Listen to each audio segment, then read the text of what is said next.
Let's talk pharmaceutical investing, but for once it's not Lilly or Novo Nordisk or Viking or Pfizer.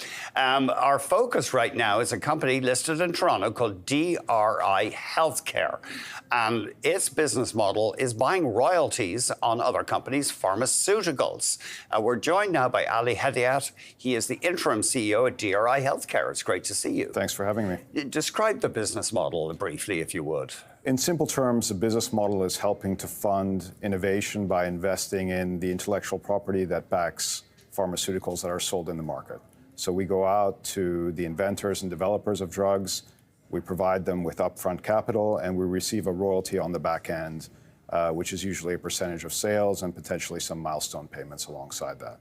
When you say the back end, does that mean you get a royalty on the revenue? On the revenue. It's not dissimilar to a mining royalty or an oil royalty, but it's on a pharmaceutical product. And generally, you don't make equity investments?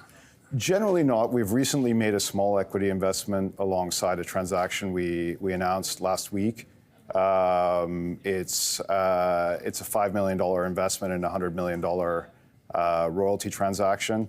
And we think that's an interesting way to provide a more diversified suite of solutions for our counterparties in the pharmaceutical space. What was that deal? Remind us, what drug were you buying into? So it's a drug called sebetralstat, and what it addresses is a condition called hereditary angioedema.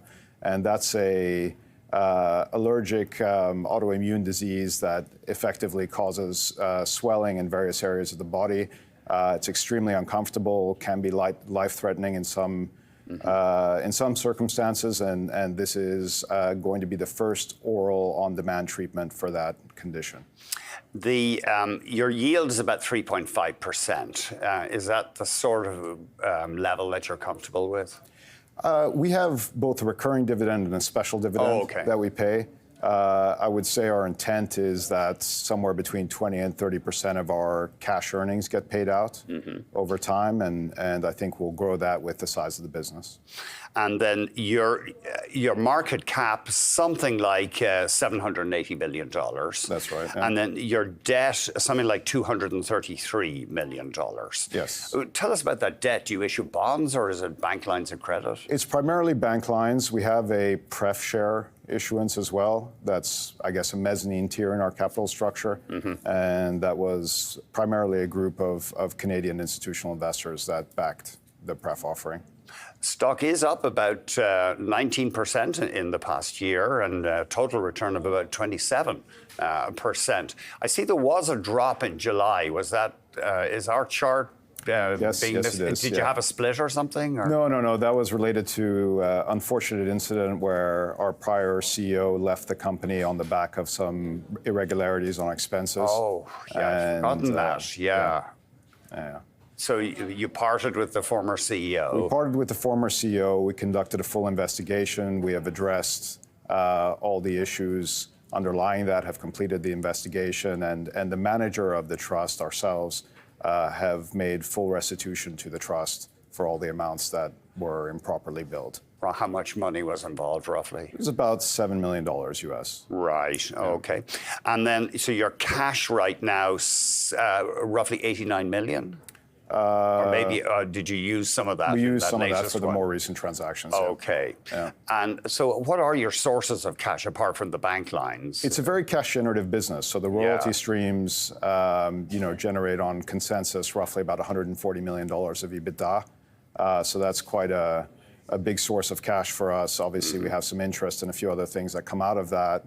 And then we have the bank lines that we constantly relever at a constant ratio of EBITDA, so we're not taking up our leverage ratio, but we're just growing debt with the business over time. And you invest in drugs as they're coming to market or shortly before? Generally, we're in the business of taking the commercial risk on drugs. So as they come to market, we're underwriting the sales profile of the drug, as opposed to the scientific risk of the drug being approved. And that's a very risky business, scientific risk. That is a more risky business. That said, we've recently done a deal that is very close to but not approved, which is the sebetralstat transaction that I referenced. Yes. But we feel very confident in that, given we have all the data and what's called a PDUFA date, which is really the date that it will be assessed already set for June of next year.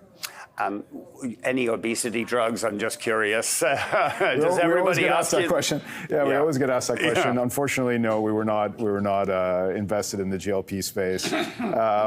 Look, I think for us, we think a lot about how that will impact patient health and the upstream conditions that might feed into diabetes or kidney treatments and other things that we may look at, but the GLP space itself is not something we're involved in. Do you, from what you're hearing from your partners and in the industry, do you think these GLP drugs will create a revolution in healthcare? The data seems quite compelling in that regard, and it certainly seems to be addressing a lot of obesity-related downstream diseases, cardiovascular diseases, kidney diseases. So hopefully it's a pathway for better patient health. That's what we're all in it for in this industry, one way or the other. Ali, thank you very much. Ali Hedayat is interim CEO.